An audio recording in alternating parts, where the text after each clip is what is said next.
요즘 한국에는 이단 사이비에 관한 이 다큐 때문에 참 시끄럽습니다. 왜 그렇게 이단들에 많이들 속는지, 이단의 정체를 밝히는 이 방송들을 TV 방송에서 내보내려고 하면은 그 이단들이 그냥 그걸 두질 않습니다. 방송국에 가서 피켓 들고 그냥 난리를 치고 방송 금지 가처분 신청을 법원에 하고 별 난리를 칩니다. 뻔히 그들의 잘못이 다 증거가 있는데 그것을 방송에 내는 게 너무 어려워서 이번에는 이 방송국 MBC에서 촬영을 하고는 그것을 여러분 넷플릭스라고 하는 이 온라인을 통해서 방송하는 그 매체를 통해서 방송을 했습니다. 이게 내용이 하도 충격이어서 한국뿐만 아니라 전 세계가 이 내용 때문에 시끌시끌합니다. 굉장히 많은 사람들이 그 내용을 보고 야, 한국에 이런 이단들이 있구나. 그러면서 동시에 전 세계에서 사실은 우리나라에도 이런 일들이 있는데 이런 것들을 방송으로 내보내지 못하고 있어. 저런 일들은 세계 곳곳에서 일어나고 있어. 라고 하면서 이 이단들에 대한 주제가 굉장히 많은 매체를 통해서 나타나고 있죠. 참 이상하죠. 초등학교밖에 나오지 않는 이 교주의 엉터리 방터리 같은 이 교리를 가지고 서울대를 비롯한 한국 최고의 이 명문대생들이 거기에 쫓아다니면서 교주님은 아니죠. 목사님이라 했던지 뭐라고 했던지 그냥 쫓아다니면서 자신의 모든 것을 바쳐서 그를 쫓아다니면서 구원을 얻을 수 있다라고 믿고 자기 주변에 명문대생이 또 명문대생을 그렇게 그들이 전도하면서 굉장히 견고한 성을 쌓았다라는 것이죠. 그들은 스스로 남들은 깨닫지 못한 진리를 나는 깨달았어. 저들이 나를 이해하지 못하지만 저들이 내 진리를 이해하지 못하기 때문에 저렇게 나를 이해하지 못하는 거야 라고 그렇게 생각을 하죠. 언젠가 그들은 자신들이 믿고 따랐던 그 교주가 잘못됐다라는 것을, 그리고 그의 가르침들이 너무나도 터무니없는 엉터리였다라는 것을 언젠가 발견하게 될 것입니다. 그리고 그들이 그때에 느끼게 될 그 허무함, 그 허탈함은 여러분 말하지 않아도 우리가 어느 정도 알 수 있겠죠. 건강한 교회 교인들뿐만이 아니라 세상에 신앙이 없는 사람들조차도 저들의 믿는 것이 얼마나 허탈하고 거짓된 것인지를 알고 있습니다. 그런데 그들은 알지 못합니다. 왜 그럴까요? 이것은 영적인 차원의 일이기 때문에 단지 논리로, 변론으로 야, 어떻게 이런 일들이 이럴 수 있어? 그의 행적들이 이러이러했잖아. 그러니 이런 것들은 당연히 거짓이야. 아무리 그들을 설득하고 증거들을 갖다가 보여준다고 하더라도 그 기존 거짓된 이단 사이비에 속아 있는 사람들은 쉽게 돌아오지가 않습니다. 교주가 감옥에 갔다가 나와도 쫓아다니고 그 수많은 일들로 이런저런 사람들이 죽음을 맞이해도 여전히 쫓아다녀요. 설득이 안 돼요. 자, 그런데 문제는 그 거짓된 가르침, 교주를 쫓아다니는 그 사람들뿐만 아니라 교회 안에도 여전히 잘못된 믿음을 가지고 살아가는 사람들이 있다라는 거예요. 물론 그런 교주를 쫓아다니진 않죠. 근데 정말 중요한 것은 교주를 쫓느냐, 엉뚱한 사람의 그 거짓된 말을 들으면서 자신의 가진 이 세상에서의 누릴 수 있는 것들을 그 사람에게 다 바쳤느냐 아니냐, 이런 것들이 중요한 것이 아니라 정말 중요한 진리를 발견해서 그 진리를 쫓느냐 아니냐죠. 어떤 사람은 거짓 사이비 이단에 속아서 지옥에 갈 것이고, 어떤 사람은 세상에서 열심히 충성스럽게 살아가다가 지옥에 갈 것이에요. 그런데 그렇게 건강한 교회 밖에만 지옥에 가는 사람들이 있는 것이 아니라 교회 안에도 거짓된 생각, 잘못된 믿음을 붙잡고 살아가는 사람이 있다라는 것이죠. 이것은 주님께서 알곡과 가라지의 비유를 통해서 이미 분명하게 말씀하셨죠. 교회 안에 있으면서는 대부분은 나는 믿음의 확신이 있어, 구원의 확신이 있어 라고 생각을 할 거예요. 그런데 이단 사이비를 믿는 사람들도 구원의 확신을 가지고 있었어요. 정말 문제는 내가 얼마나 구원의 확신을 강하게 가지고 있느냐가 문제가 아니라 그가 믿는 내용이 무엇이냐라고 하는 것이죠. 우리에게는 바른 믿음이 필요해요. 지금은 부활절을 준비하는 사순절 기간이죠.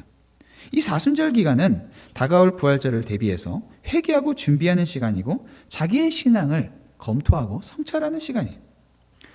오늘 본문 31절에서는 예수님께서 인자가 많은 고난을 받고 장로들과 대제사장과 서기관들에게 버림받아서 죽임을 당하고 사흘 만에 살아나야 할 것을 하고 한국어 성경에 뭐라고 되어 있죠? 비로소 그들에게 가르치시되 이렇게 되어 있어요. 영어 성경에서는 He then began to teach. 그가 가르치기 시작하셨다라고 하는 거예요. 이건 매우 중요한 표현입니다. 예수님은 지금까지 제자들에게 많은 이적을 보이셨고 또 가르침을 주셨어요. 그런데 오늘 가르치는 이 내용은 지금까지는 그들에게 가르치지 않았던 내용들이었어요. 이 시점을 중심으로 해서 예수님께서 가르치기 시작한 내용, 그리고 그것을 통해서 예수님의 사역이 전환점을 맞이해요. 그리고 그때 가르치신 이 내용이 바로 바른 믿음에 대한 내용이에요. 주님은 지금까지 주님을 믿으라고 했지만 그 믿음, 바른 믿음이 무엇인지 이 시점에 밝히신다라는 것이죠. 만약에 우리가 신앙생활을 하면서 이 내용에 대해서 분명한 이해와 확신을 갖지 못한다라고 하면은 우리의 신앙생활은 아무리 확신을 가지고 있고 구원에 대해서 나는 구원받았어 라고 할지라도 바른 믿음일 수 없고 그 말은 구원 얻는 믿음이라고 할 수 없다라는 것이죠. 이게 굉장히 중요한 내용이죠. 그렇다면 주님께서 드디어 비로소 가르치기 시작하신 내용이 무엇일까요? 제자들은 이미 예수님과 시간을 한참 보냈습니다. 예수님은 많은 이적과 능력을 보이셨고 대중들은 예수님을 향하여서 열광했어요. 왜요? 예수님께서 병든 자를 고치셨어요. 귀신 들린 귀신을 내쫓았어요. 예수님의 설교를 듣기 위해서 사람들이 몰려왔을 때 그들이 하루 종일 몇 시간인지 모를 아침부터 저녁까지 그 설교를 듣고 배가 굶주려 있을 때 예수님께서는 떡 5조각과 물고기 2마리로 5,000명을 먹이셨고 떡 7조각으로 4,000명을 먹이셨어요. 놀라운 이적이죠. 예수님을 보면서 사람들은 환호할 수밖에 없었어요. 사람들은 오병이어의 기적이 일어났을 때 예수님을 왕으로 삼고자 했어요. 인기가 대단했다라는 것이죠. 4,000명을 먹이셨을 때 사람들은 예수님을 따르고자 했어요. 그런데 예수님을 따르고자 하는 그들, 예수님을 왕으로 삼고자 하는 그들을 거절하셨어요. 그들은 처음부터 예수님을 따르겠다라고 했지만 예수님은 그들을 피하셨죠. 왜 그러셨을까요? 만약 예수님께서 그들이 예수님을 따르도록 그냥 두셨다라고 하면은 그 교세가 커짐으로써 더 많은 사람들이 그 교세를 보고 따랐을 텐데 말이죠. 여러분, 이단 사이비 교주들이 처음부터 허무맹랑한 소리를 하지 않습니다. 그들에게 필요한 것은 어느 정도의 교세예요. 여러분, 길거리에 만약에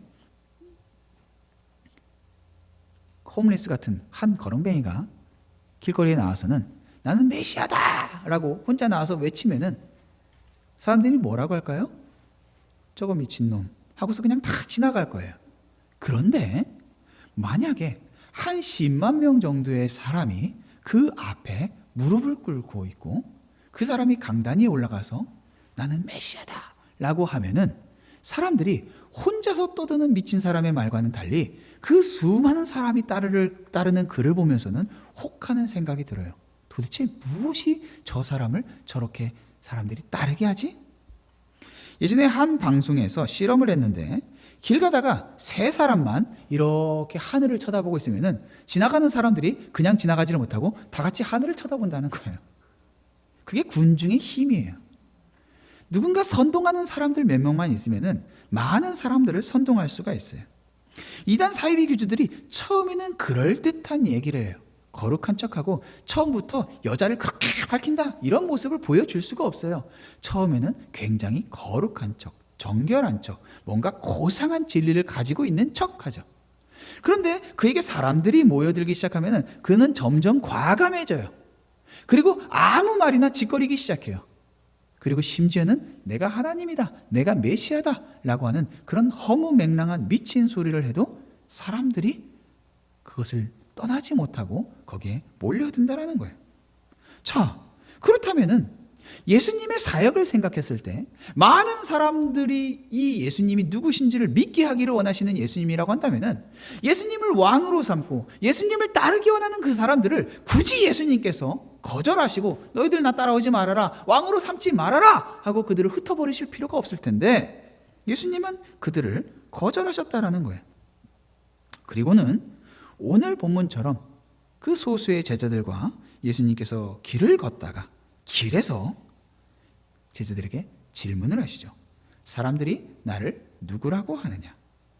제자들이 시인이 나서 얘기했어요. 마태복음에서는 더 자세하게 나왔는데 오늘 본문에서는 엘리야 그리고 선지자 중에 하나 이렇게 예수님을 표현했어요. 사람들이 예수님을 그렇게 선지자라고 이야기한다라는 거예요.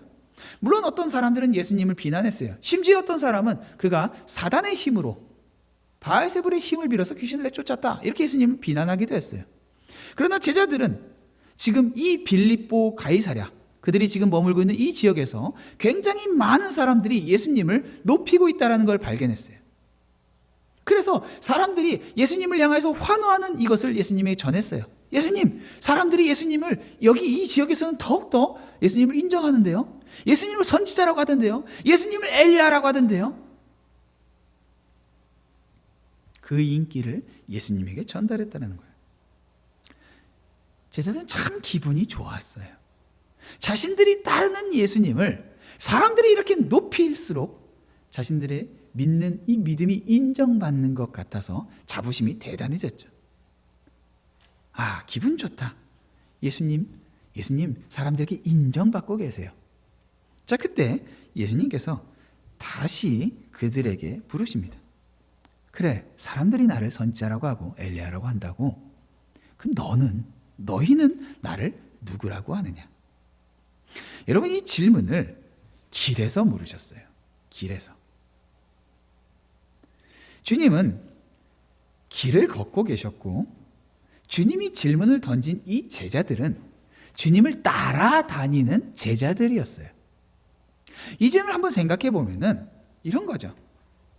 너희는 나를 누구라고 생각하길래 나를 따라다니는 거냐? 많은 사람들이 주님을 인정했죠. 그 능력이 대단하다고 칭송했죠. 그러나 그들 모두가 제자들이 그랬던 것처럼 예수님을 따라다니지는 않았어요. 12 제자뿐만 아니라 또 많은 사람들이 예수님을 따랐다라고 이야기했는데 예수님은 자꾸 그들이 떨어져 나갈 만한 말씀들을 중간중간에 섞어서 하셨어요. 근데 이 12 제자는 계속 따라다녔죠. 너희들은 나를 누구라고 생각하길래 나를 따라다니느냐? 병고침이 필요한 사람들은 예수님께 나와서 병고침을 받고 떠났어요. 떠나면 되는 거예요. 귀신에 들린 자는 귀신이 떠나면은 이제 더 이상 예수님을 따라다닐 필요가 없어요. 어떤 사람은 예수님을 따르겠다 했지만 예수님이 넌 가라라고 했어요. 설교를 듣고 싶은 사람들은 예수님께 나와서 그 설교를 듣고 은혜를 받으면은 그러면 돌아가면 됐어요. 배가 고픈 사람들은 예수님께서 먹여주시는 오병이어의 기적을 맛보고 돌아가면 됐어요. 일상의 모든 것들을 다 버리고 예수님을 따라야 할 이유까지는 그들에게 찾을 수가 없었어요. 삶이 있으니까요. 예수님을 대단한 선지자라고 이해한다라는 것, 그것은 예수님께서 우리에게 필요한 무언가를 공급해 줄 뿐이라고 믿는 거예요. 그런데 그러한 믿음이 예수님을 계속해서 따라야 할 이유는 되지 않는 것이죠. 예수님을 인정하겠다 이거예요. 예수님 대단한 분이라는 거 알겠다라는 거예요. 예수님 정말 훌륭한 분이라는 거 알겠다라는 거예요. 그런데 모든 사람이 예수님을 따르지는 않아요. 그렇다면 이 제자들은 도대체 뭐길래, 예수님이 도대체 어떤 의미이길래 예수님을 따르느냐, 이 질문인 거죠. 그때 베드로가 놀라운 대답을 해요. 주는 그리스도십니다. 그리스도. 그리스도는 헬라어로 기름 부음 받은 자라는 거예요. 기름 부음 받은 자. 이 구약에서는 히브리어로 메시아라는 것인데, 이것은 구약에서 왕, 선지자, 제사장, 이런 사람들, 하나님의 일을 하는 사람들에게 기름을 부음으로써 하나님의 일을 하는 사람이다 라고 표시하는 거예요.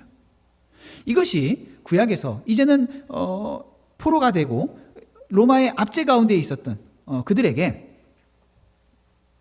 그들이 하나님의 보내실 메시아를 기다릴, 그들을 구원할 누군가를 기다리는 그들, 이스라엘에게 이제 메시아 그리스도는 구약에서 하나님께서 그들을 통치하시고 다스리시고 그들에게 말씀을 주시고 다스리셨던 것처럼 이제 자신들을 다시 구원할 누군가, 그를 향해서 그들은 그리스도 메시아 오실 그분을 기다리고 있었다는 거죠.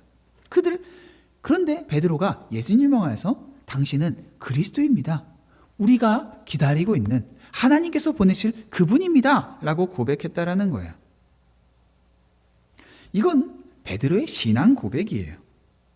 베드로가 지금 예수님을 따르는 이유가 바로 예수님을 그리스도라고 고백하는 것, 예수님께서 하나님께서 보내신 분이라고 믿기 때문에 예수님을 따르고 있다라는 거예요. 그런데 예수님은 너 나를 누구라고 생각하니? 라고 물으셨는데, 이 질문을 거꾸로 뒤집어서 생각하면은 너 나를 누구라고 생각하고 있니?를 통해서 나는 주님을 이렇게 생각해요, 나는 주님을 이렇게 생각해요 라고 사람들이 나눠짐으로써 그 사람이 가진 믿음이 무엇인지를 구별한다라는 거예요. 사이비 교주를 메시아로 인정하는, 이해하는 신자에게는 사이비 교주가 그의 믿음을 따라서 메시아인지 아닌지가 결정되는 게 아니에요. 그는 그냥 사이비예요. 그런데 누군가 그를 메시아라고 인정하고 믿음으로써 이 사이비를 믿는 신자는 그가 사이비 신앙을 가진 어리석은 자라고 그를 정의할 수 있는 거예요. 그렇죠? 예수님의 능력을 인정하지만 그를 그리스도 인정하지 않는 사람들은 그 인정하지 않음으로써 자신이 누구인지를 드러낸다라는 거예요.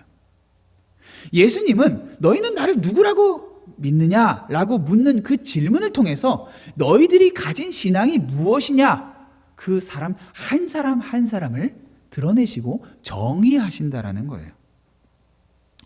제가 어렸을 때 친구 중에 하나가 이 교회에서 여자친구를 사귀었어요.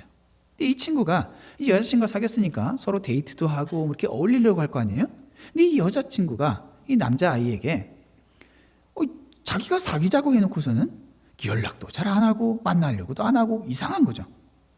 그래서 이 제 친구가 여자친구에게 전화를 해서, 전화도 잘 안 받는데 전화를 탁 해서 전화를 받은 여자친구에게 좀 화가 나갖고 물은 거죠. 야, 도대체 너한테 난 뭐냐? 이렇게 물은 거예요. 했더니 이 여자아이가 남자아이에게 아무 말도 안 하더니 우는 목소리로, 전화기 수화기 너머로 우는 목소리로 미안해 이러더라는 거예요. 이게 무슨 뜻이에요? 미안해. 너한테 난 뭐냐? 라고 했는데 우는 목소리로 미안해. 너 나한테 아무것도 아니야. 나 너랑 사귀고 싶지 않아. 알고 보니까 이 여자아이가 양다리를 걸치고 다른 남자를 또 사귀고 있었다라는 거죠. 자기가 이 친구랑 사귀어볼까 했는데 다른 남자가 나타나니까 이 친구랑 사귀어야겠다라고 하니까 그냥 끝내자 이렇게 말은 못하고 우물쭈말하면서 피하고만 다녔다라는 거예요. 너에게 도대체 난 누구야? 라고 물었을 때 너 나에게 그렇게 소중한 사람 아니야. 너 나에게 남자친구가 될 만한 사람이 아니야. 이 고백을 통해서 자신이 가지고 있는 마음이 무엇인지, 내가 어떤 사람인지를 드러낸다라는 거예요. 베드로의 대답은 완벽했어요. 주는 그리스도이십니다. 근데 여기서 문제가 생기는 거예요. 베드로가 그리스도라고 하는 100점짜리 대답을 했지만 그 그리스도가 어떤 그리스도인지는 정확하게 알지 못했다라는 거예요. 주님을 분명히 이스라엘을 구원할 그리스도로 인정하고 따랐지만은 그때 예수님께서 갑자기 충격적인 말씀을 하세요. 내가 그리스도가 맞다. 그런데 이 일을, 자기의 일을 아무에게도 말하지 말라 하고 경고를 하세요. 아니, 그리스도라는 사실을 사람들에게 전도해야 되는 거 아니에요? 너무나도 기쁜 소식이잖아요. 이스라엘에게 그리스도가 나타났다라고 전하는 것이 당연한 거잖아요. 그런데 예수님께서 숨기라는 거예요. 그리고는 갑자기 이어서 하시는 말씀이 31절이죠. 인자가 많은 고난을 받고 장로들과 대제사장들과 서기관들에게 버림받아서 죽임을 당하고 사흘 만에 살아나야 할 것이다. 십자가에서 죽으실 사건을 이야기하시는 거예요. 지금까지는 이 이야기를 하지 않으셨어요. 그런데 이제 갑자기 십자가에서 죽으실 사건을 이야기하시는데 32절에 뭐라 그래요? 드러내놓고 이 말씀을 하셨다라는 거예요. 아니, 자기가 그리스도라고 하는 사실은 숨기고 십자가에서 죽으실 것이다 라고 하는 것은 밝히 드러낸다라는 거예요. 사람들은 그리스도라는 기쁜 소식을 더 밝히 드러내고 싶고 예수님께서 죽으실 것이라고 하는 그러한 불우하고 암울한 이야기는 가리고 싶어 해요. 이단들은 자신이 그리스도라고 메시아라고 하나님이라고 외치죠.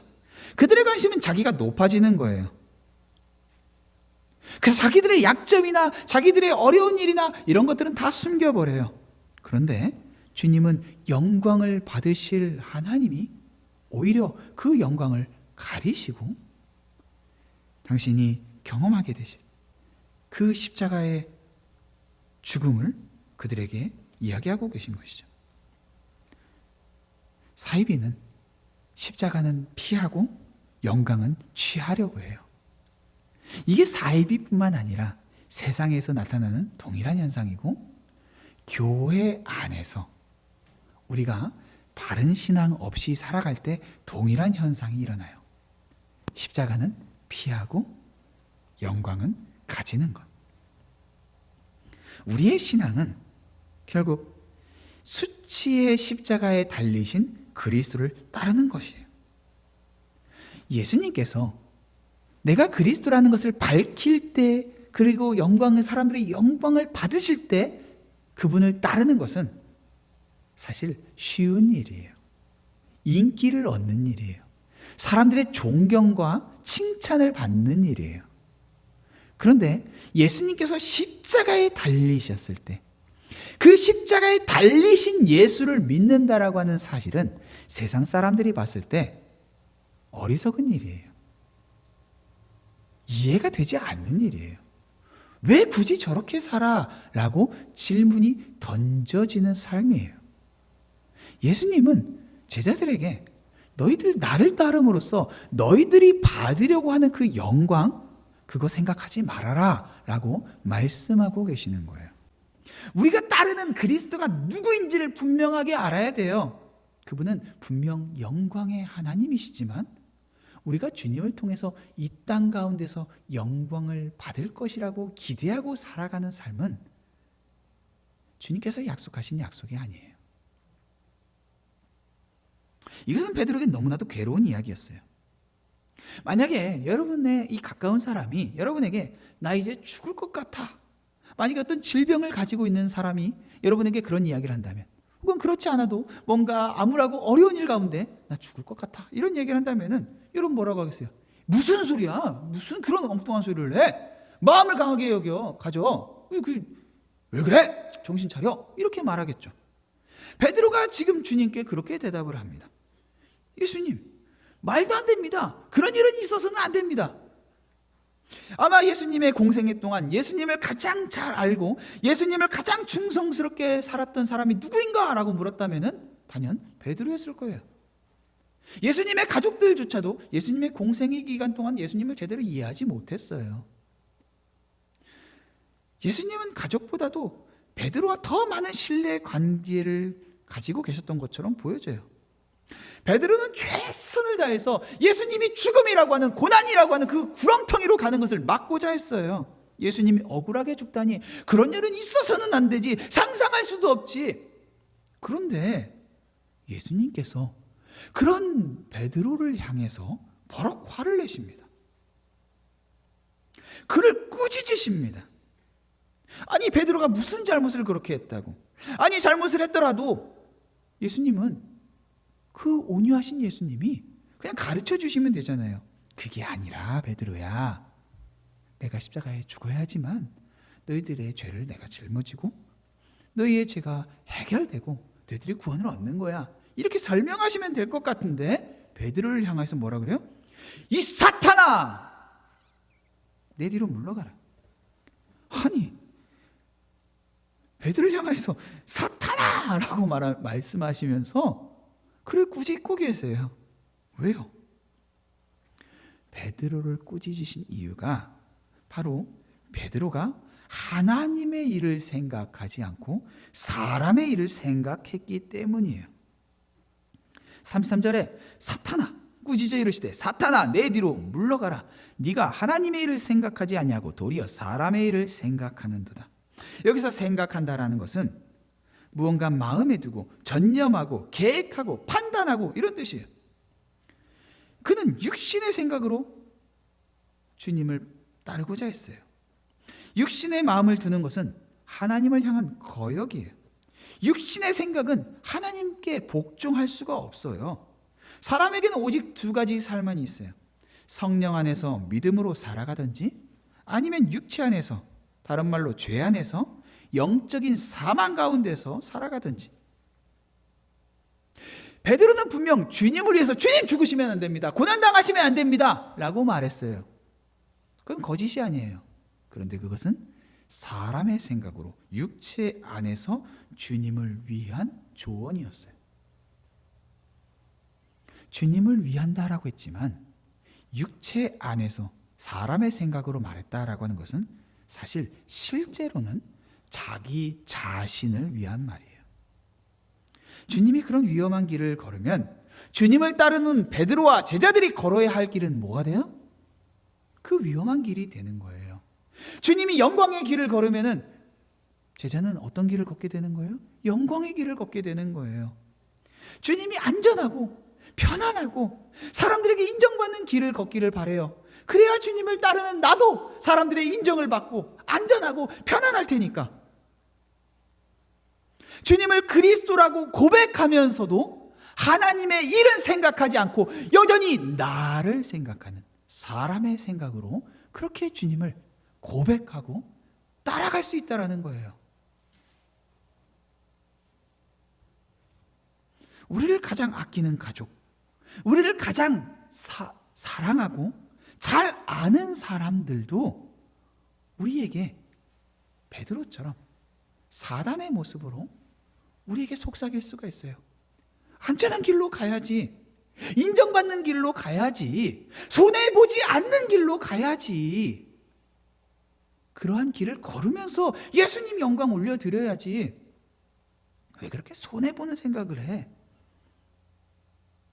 아무리 우리를 아끼고 사랑하고 섬기는 말로 한다 할지라도 그것이 하나님의 일인지 사람의 일인지 분별하지 않으면은 기껏 열심히 따랐다고 하는데 결국 사단 짓을 하든지 사단을 따르는 삶이 될 수 있다라는 거예요. 그 속삭임을 간파하고 사단아 물러가라 라고 했을 때만 우리가 정말로 주님을 따르는 길을 걸어갈 수가 있는 거예요. 하나님의 일은 뭐예요? 주님이 전하는 복음은, 특별히 이 마가복음에서는 섬기는 자의 복음이었어요. 그런데 사람들은 자꾸 섬김을 받고 싶어 해요. 베드로의 그 마음 가운데도 섬김을 받고 싶은 마음이 있었어요. 무엇을 통해서? 예수님을 통해서. 예수님을 높임으로써 그 예수님을 높인 나 자신을 사람들이 인정하고 이해해 주기를 바라는 거예요. 오늘날 많은 사람들이 신앙생활을 통해서 그렇게 자신을 인정받고 싶어 해요.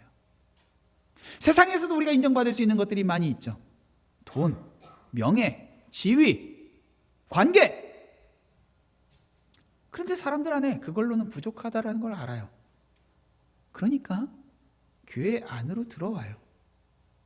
그리고 교회 안에 들어와서 하나님을 향하여서 열심을 내요. 그런데 여러분 분명하게 분별할 수 있어야 돼요. 내가 하나님의 일을 생각하고 있는지 아니면 사람의 일을 생각할 수 있는지. 그러면 어떻게 하나님의 일과 사람의 일을 분별하느냐는 거예요. 그 고백의 진실성을 온전하게 구분할 수 있도록 주는 그리스도이십니다 라고 한 그 고백이 정말로 겉으로만 100점이 아니라 그 의미도 100점짜리가 될 수 있도록 하나님의 일을 생각하면서 주는 그리스도이십니다 라고 고백할 수 있도록 주님께서 분명한 기준을 제시하세요. 그게 뭐예요? 34절이에요. 누구든지 나를 따라오려거든 자기를 부인하고 자기 십자가를 지고 나를 따를 것이니라. 지금 예수님을 따라오고 있는 제자들에게 말씀하세요. 그런데 그들에게는 여전히 십자가는 안중에 없어요. 주님을 사람들이 엘리야라고 합니다. 주님을 사람들이 선지자라고 합니다. 사람들은 아직 주님께서 그리스도란 사실까지는 모르는데 더 많은 사람들이 주님을 따르게 될 것이고 사람들이 더욱더 주님을 인정하게 될 것입니다. 기쁨 가운데 주님을 따라가고 있죠. 그 기쁨이 사람들은 자기의 신앙의 순수함이라고 생각하고 있었어요.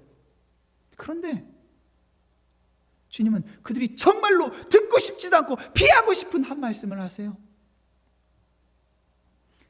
나를 따라오고 있느냐? 그런데 너희의 발걸음이 그냥 나를 따라오는 것, 그것은 나를 따라오는 게 아니야. 나를 따라오려면은 너를 부인해야 돼. 너 십자가를 지고 나를 따라와야 돼. 이게 도대체 무슨 말씀이에요? 예수님께서 십자가에서 달려 죽으실 것이라고 하는 그 사실을 인정한 사람들은 예수님께서 걸으신 그 길을 나도 걸어야 하는구나 라고 하는 것을 알게 돼요. 베드로와 제자들이 그때까지 다 이해하지 못했어요.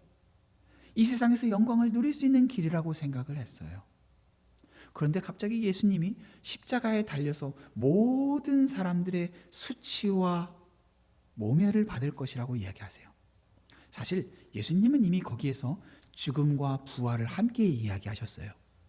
이 죽음과 부활은 예수님의 죽으심이 당신의 죄 때문이 아니라 바로 우리 죄 때문이다 라고 하는 것을 이미 그들에게 가르쳐주고 계신 거예요. 침례 요한은 예수님을 보자마자 세상 죄를 짊어지고 가는 어린 양이라고 선언했어요. 이게 도대체 무슨 말이에요? 예수님을 따른다라는 것은 나의 죄를 짊어지신 주님을 따른다라는 거예요. 십자가를 바라본다라는 것, 예수님께서 십자가에 달리셔야 되고 그분을 따른다라고 하는 것은 내가 죄인이라고 하는 것을 분명하게 인정하고 이해하는 거예요. 지금까지는 사람들에게 인정받고 영광을 받고 싶었어요. 사람들에게 높임을 받고 싶었어요. 그런데 예수님이 말씀하신 건 뭐예요? 아니야, 너 높임 받으려고 하지 마. 너 사람들에게 인정받으려고 하지 마. 너 죄인이라고 하는 것을 아는 것, 너 내가 없이는 어떠한 소망도 없는 자라고 하는 것을 아는 것, 너 내가 달려 죽을 그 십자가에 바로 네가 달려 죽어야 할 그 죄인이라고 하는 것을 아는 것, 그게 우리의 신앙이라고 말씀하고 있는 거예요. 그런데 너무나 많은 사람들이 영광을, 이 세상에서 나의 영광을 위해서 신앙생활을 하고 있어요. 그래서 주님이 말씀하세요. 주님의 은혜로 주님의 전적인 사역으로 십자가에 달려 죽으셨어요. 그것에서 우리의 죄가 해결됐어요. 죽었던 우리에게 새 생명이 주어졌어요. 그런데 그걸 정말로 믿는다면, 너 정말로 네가 죄인이고 너 그 죄를 너 스스로 해결할 수 없고 그리스도께서 너를 위해서 죽으신 그 사건을 네가 정말로 믿는다면 너 그분을 믿는 믿음답게 그분을 따라야지. 그렇죠. 그렇다면 그분의 걸으신 그 길은 세상에서 인정받고 세상에서 환영받는 길이 아니었다라는 것을 너가 믿어야지. 그렇죠. 그렇다면 십자가를 져야지. 그것은 어려운 길이라는 거예요. 구원은 우리의 능력도 아니고 우리의 행위도 아니에요. 주님의 선물이에요. 누구도 믿음을 행위나 노력이라고 말할 수 없어요. 그런데 믿음으로 걷는 길을 결코 동네를 산책하는 것처럼 편한 길이라고 할 수 없어요. 그렇지 않아요. 예수님께서 지신 십자가의 무게는 횡대와 종대를 합치면 한 136kg 정도 된다고 해요. 100kg가 넘어요. 예수님께서 짊어진 것은 횡목의 무게로 한 34에서 57kg 정도, 그런 무게라고 해요. 그것을 짊어지고 언덕을 오르는 것은 결코 쉽지 않은 일이죠. 우리는 육체가 연약해서 그런 것을 누군가 우리에게 짊어지라고 하면 자꾸 벗으려고 해요. 쉬운 길로 가고 싶고 짐이 없이 걷고 싶어요. 내 자존심을 지키고 싶고 남들보다 더 많은 것을 가지고 싶고 나를 부담되게 하는 것들을 모두 치워버리고 싶어요. 더 재미를 추구하고 싶어요. 그래서 사람들은 십자가를 지고 예수님을 따르는 길 대신 슬리퍼를 신고 터벅터벅 주머니에 손을 꽂고 편한 산책길처럼 주님을 따라가고 싶어해요. 그런데 그러한 걸음은 주님을 따르는 걸음이 아니다라고 말씀하고 있는 것이죠. 그러면 도대체 누가 그런 길을 걸을 수 있어요? 그런데 그 길이 생명의 길이라면은 사실 그 길은 결코 어려운 길이 아니죠. 세상이 바라는 온 천하보다 더 귀한 생명이 여기에 있어요. 35절에 누구든지 자기 목숨을 구원하고자 하면 잃을 것이요 누구든지 나와 복음을 위하여 자기 목숨을 잃으면 구원하리라. 목숨에 대한 거예요. 36절에 사람이 만일 온 천하를 얻고도 자기 목숨을 잃으면 무엇이 유익하리요? 목숨과 온 천하. 37절에서도 다시 한번 무엇을 주고 자기 목숨과 바꾸겠느냐. 여기 목숨이라는 것은 헬라어로 생명, 영혼 이런 뜻이에요. 영혼을 잃어버린다면, 생명을 잃어버린다면 이 세상의 모든 것들은 무의미한 것들이에요. 세상은 온 천하를 바라죠. 온 천하가 준다라고 약속한 것들을 바래요. 돈, 명예, 지위, 권력 이런 것들을 바래요. 그런데 그것을 목숨과 바꾸지는 못해요. 어리석은 사람들은 심지어 그것들을 위해서 다른 사람의 목숨을 갖다가 사용하기도 하죠.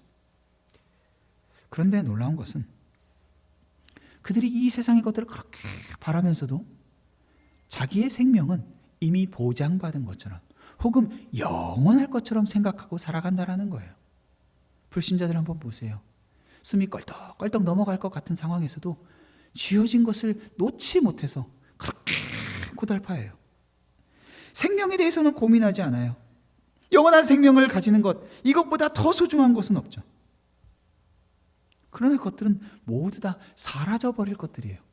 그래서 예수님께서 말씀하세요. 너 세상과 온 천하와 너의 참 생명, 이 둘 중에 무엇을 택하겠냐? 이제 여기에 두 가지 선택이 있어요. 38절에 누구든지 이 음란하고 죄 많은 세대에서 나와 내 말을 부끄러워하면 인자도 아버지의 영광으로 거룩한 천사들과 함께 올 때 그 사람을 부끄러워하리라. 첫 번째는 이 세대의 두 가지 선택지. 첫 번째는 음란하고 죄 많은 이 세대를 그냥 살아가는 거예요. 물론 대부분은 대놓고 세속을 추구하면서 돈이 최고야, 명예가 최고야, 권력이 최고야 이렇게 하는 사람들은 상대적으로 적어요. 그렇지만 아무리 겉으로 고상한 척하고 이웃을 위해 희생하고 좋은 일을 하더라도 이 세대의 기본 정신은 나를 추구하는 거예요.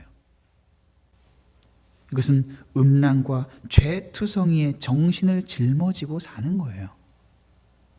그리고 또 다른 선택지가 있어요. 주님과 주님의 말씀을 부끄러워하지 않는 삶이에요. 이것은 다른 말로 주님께서 명령하신 십자가를 짊어지고 주님을 따르는 삶이에요. 지금껏 주님은 제자들에게 이러한 진리를 가르치지 않고 계셨어요. 그들이 감당할 준비가 되지 않았던 것이죠. 그러나 이제 주님은 주님을 따르는 것이 무엇인지 분명하게 그들에게 말씀하고 계세요. 분명한 다른 길은 없는 유일한 생명의 길, 주님께서 다 이루신 길, 믿음으로 얻게 될 그 선물, 그 선물로 그리스도의 십자가와 그 십자가로 사는 삶을 우리에게 제안하고 있는 거예요. 그 외에 다른 길은 없어요. 여러분에게 그리스도는 어떤 그리스도이십니까?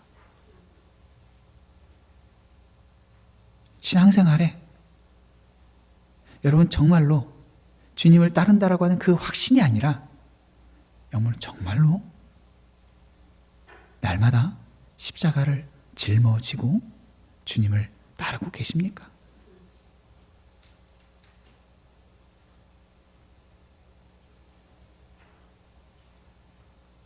오늘 이 말씀을 묵상하면서 주님께서 우리에게 선택하라고 하는 이 갈림길에서 우리 성도님들 누구도 예외 없이 십자가를 짊어지고 주님을 따름으로 그 영광의 그날 주님 앞에 주님을 마주하며 설 수 있기를 주님의 이름으로 축원합니다.